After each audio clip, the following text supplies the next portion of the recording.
This is the video for section 7.3 notes, slides 19 through 22. All right, so section 7.3 is known as the fundamental theorem of calculus. All right, so first thing we start off with is something called the average value formula. So if f is continuous on a closed interval a to b, then there is a number z in the open interval a to b such that the definite integral from a to b of f of x dx is equal to f of z times b minus a. Or if you divide both sides by b minus a, you get that f of z is equal to 1 over b minus a times the definite integral from a to b of f of x dx. F of z is called the average value of f. All right, so let's examine this graphically. All right, so let's say I have some function f of x. I don't know, that it looks something like this. All right, and let's say that here is some value a and some value b here. All right, so the first line, the integral from a to b of f of x dx. All right, so integral from a to b of f of x. So that represents the area under this curve from a to b. All right, so that's easy enough. All right, now the next thing is on the other side of the equals. F of z equals, or sorry, f of z times b minus a. All right, so what we want to do is we want to think about, okay, well, what does that mean? So b minus a, that's the difference between the two. That's the width here, right? B minus a. All right, now f of z is some y value, right? So let's say there is this, I don't know, y value here that would come from this x value, which is z. So this is f of z, right? And so f of z is the height right here. And so if we take that and draw that, all right, and then the width is b minus a. So we're really taking the height of f of z times the width of b minus a. So that's the area of this rectangle. And so what this thing says is that there is some value z that gives you the y value f of z, so that the area of this rectangle is equal to the area under the curve from a to b. All right, now f of z is known as the average value of f. All right, so let's think about this. You have f of x, right, is that graph. So that means there's, f of a, there's f of this number, and f of this number, and f of this number, and this number, and this number, and this number, and this number, and this number, and this number, until you get to f of b. Now, there are an infinite number of values of the function. And so the question is how do you find the average of an infinite number of things? Well, this is how you find the average of the infinite number of things. All right? So it's very important that you understand and you have memorized the average value formula. All right, so that's slide 19. All right, so we want to be able to apply that. All right, so given that the integral from 1 to 4 of 2 plus 3 root x dx is 20. Right, so I'm telling you the value of that integral. Okay, you don't have to find it. Now, eventually, you could find it, but for right now, that is the value. All right, and now it says find the average value of 2 plus 3 root x on the interval 1 to 4. All right, so I want to find f of z, right? So f of z, right, is the average value. So it equals what? 1 over, so if you look at your previous slide, 1 over b minus a times the definite integral from a to b of f of x dx. All right, so f of x is our function. A and b, well, a is 1 and b is 4. So we're taking 1 over 4 minus 1 times the definite integral from 1 to 4 of the function, so 2 plus 3 root x with respect to x. Now, we were given that the value of the integral is 20. So we really just have 1/3 of 20, right? And so this would just be 20/3. So the average value is 20/3. Okay, now let's think about this just from a graphical perspective. Okay, what is 2 plus 3 root x? All right, so you know what root x is, okay? Right, the side, half of the sideways parabola. The 2 would shift it up 2, and then the 3 would actually kind of stretch it vertically, right? So let's draw this graph. So starting at 1, so if I plug 1 in, I get 2 times 2 plus 3 times 1, so that's going to be 5. So there's a point at 1, 5, right? Okay. Now, obviously, it starts over here at 2, right? And so it's going to continue like that somehow, right? And then at 4, there's another value over here, 2 plus 3 times the square root of 4. So square root of 4 is 2. So 2 plus 3 times 2, 2 plus 6 is 8, right? So there's a value at 4 comma 8. All right, and so what we're saying is, okay, the average value on that interval is 20 thirds, right? So that would be 7 and 1/3, right? So that's the average of all of the infinite number of values between 5 and 8 on this interval. All right. So the other way to look at it is from the area perspective, right? The area from 1 to 4, okay, is equal to, and I'll draw it in a different color, the area of this rectangle, right? I could draw it a little bit better, right? So the area of the rectangle here, where the height is 7 1/3 and the width is 3, right? So yeah, you could kind of see that the area above here and the area below here would kind of cancel each other out. And so yeah, it looks about right. Okay. Now it says find the values of x, right? So it could be one value or it could be 2 or 3 or whatever of x on 1 to 4. Notice on 1 to 4 there are not brackets here, so remember it has to be in between 1 and 4, for which 2 plus 3 root x takes on its average value. So now we're saying, okay, if f of z is 20 thirds, well, then what is z? So we're going to say, okay, well, then that means that 2 plus 3 root x, or root z, is 20 thirds. So now we're just solving for z, right? All right. So first of all, we're going to subtract 2. So I have 3 root z equals 20 thirds minus 2. But subtracting 2 is like subtracting 6 thirds. So 3 root z, 20 thirds minus 6 thirds is 14 thirds. Then I'm going to divide by 3. So root z is equal to 14 thirds divided by 3. That's like multiplying by 1/3. So that would be 14 ninths, right? All right, and then I'm going to square both sides. So z is equal to 14 ninths squared, right? Now, what is 14 ninths? Well, 14 ninths is, maybe around 1.5, right? And so 1.5 squared, right? So if you square 1.5, right, 3 halves squared, right, would be 9/4, right? So 2.25, right? So all I'm doing is just checking to make sure that that result is even reasonable, right? Between 1 and 4, is this approximately like 2.25? Oh, yeah, of course, right? That works out just fine. Okay? So that is average value, okay? All right, so the next thing, all right, is what we call the fundamental theorem of calculus. Sometimes we refer to it as the first fundamental theorem of calculus, and then in section 7.4 we have what we refer to as the second fundamental theorem of calculus. All right, so this is really big. This is how we evaluate a definite integral analytically. All right, so it says let f, notice this is capital F, be any antiderivative of lowercase f. Okay, what is an antiderivative? Remember, it's the result from integrating. Okay, then the definite integral from a to b of f of x, lowercase f of x dx, is equal to capital F of x.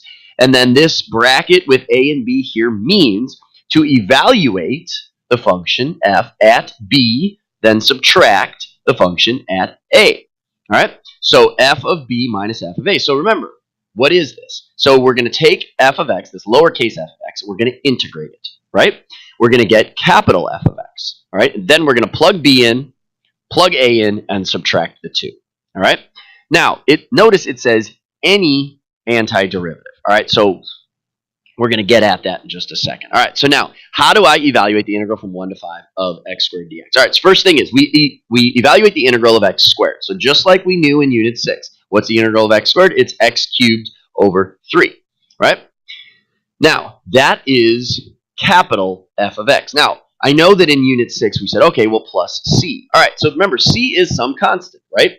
So if I evaluate from 1 to 5, I'm going to say, okay, well, 5 cubed over 3 plus c minus 1 cubed over 3 plus c, right? That's like our capital F of b, right, minus capital F of a. All right, now, what you want to notice here is that I've got the 5 cubed over 3 plus c minus the 1 cubed over 3 plus c. C minus c. So is c minus c equal to 0? Well, the fact is that yes. Now, I understand in past problems we've said, oh, well, two arbitrary constants. Well, yes, but remember, this is one function. So we are saying, okay, this c is fixed now, right? So it's always going to subtract itself out. And so what we do in general is we just don't even include the constant. Notice it says, let f be any antiderivative. So any antiderivative, well, okay, let's say that the c is 0, right? So we're just going to put x cubed over 3,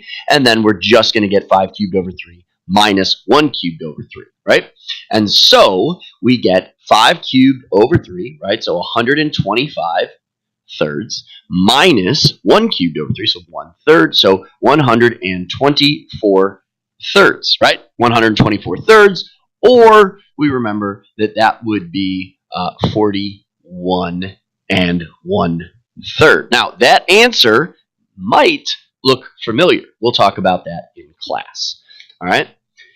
All right, the next one, number 4. All right, so what are we going to do? We're going to evaluate the integral. So pretty easy to evaluate this integral. X cubed over 3 minus 6x squared over 2, or 3x squared, plus 8x, and then plus c, or 0, right? And then from 1 to 6, right? So evaluating that integral is very easy. And now all we're doing is we're going to plug 6 in. So 6 cubed over 3 minus 3 times 6 squared minus 8 times 6.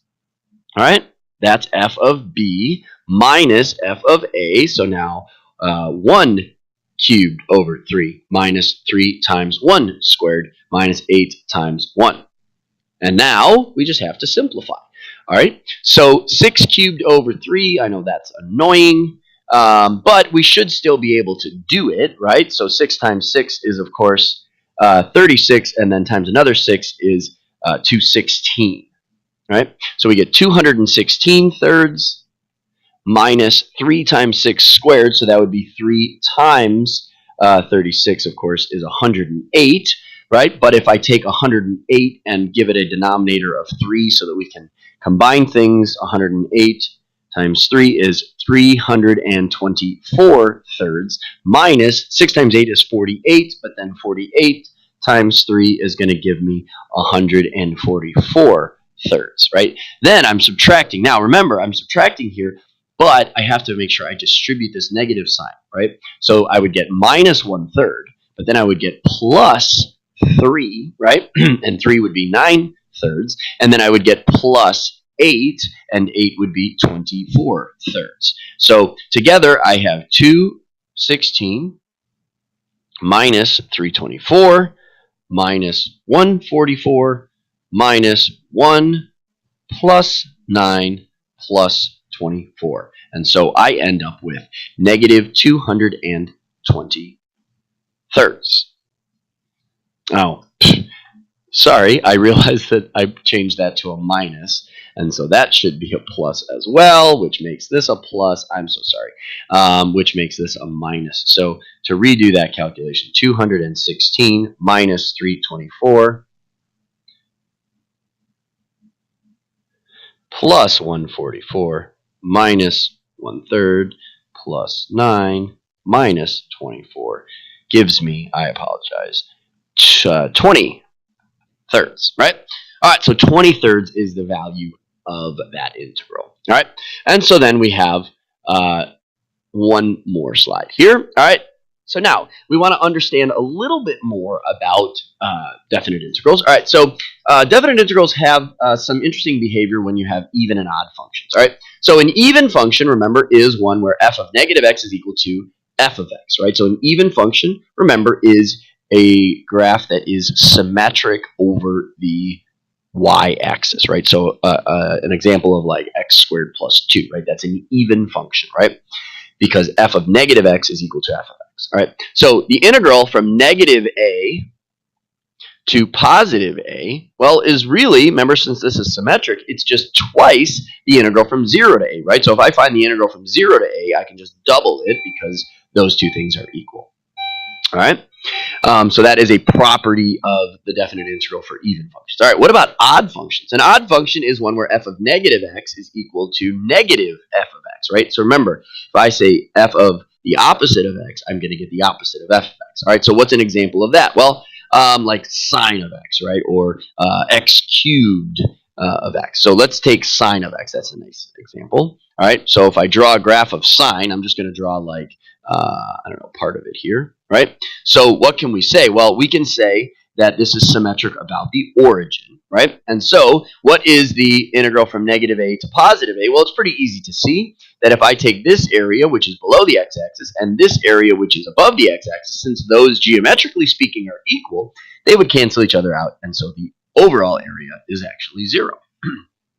All right, so let's use some of those properties in number 5 here. So it says if the definite integral from 0 to 2 of f of x dx is 5, and the definite integral from 2 to 5 of f of x dx is negative 13, and f is even, then find the integral from negative 5 to 5.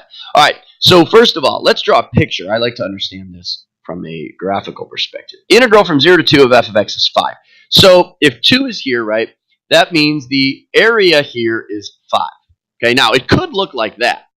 Okay, but it also could look like, you know, something like this, where like this is 2, and the area here is 5 more than the area there, right? So like if this is, you know, this could be like negative 2, and this could be like 7, so then the integral from 0 to 2 would still be positive 5, all right? So you want to make sure you understand like what could be possible, all right?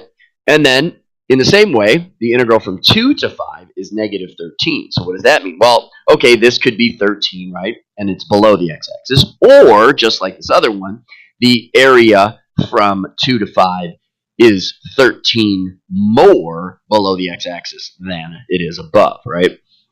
Okay, so here's my picture. Right now, if f is even, the same picture, right, could be drawn, but as a reflection, right? So this is 13, this is 5, right? So then what does that mean that the integral from negative 5 to 5 is? Well, it is twice the integral from 0 to 5 of f of x, right? Using a property of even functions. And so what is the integral from 0 to 5? Well, we would take the 5 and add to it a negative 13. So it's 2 times 5 minus 13, right? So 5 minus 13 is negative 8 times 2, so we get negative 16. All right, so that is slide 22. Slides 23 through 25 will be completed in class.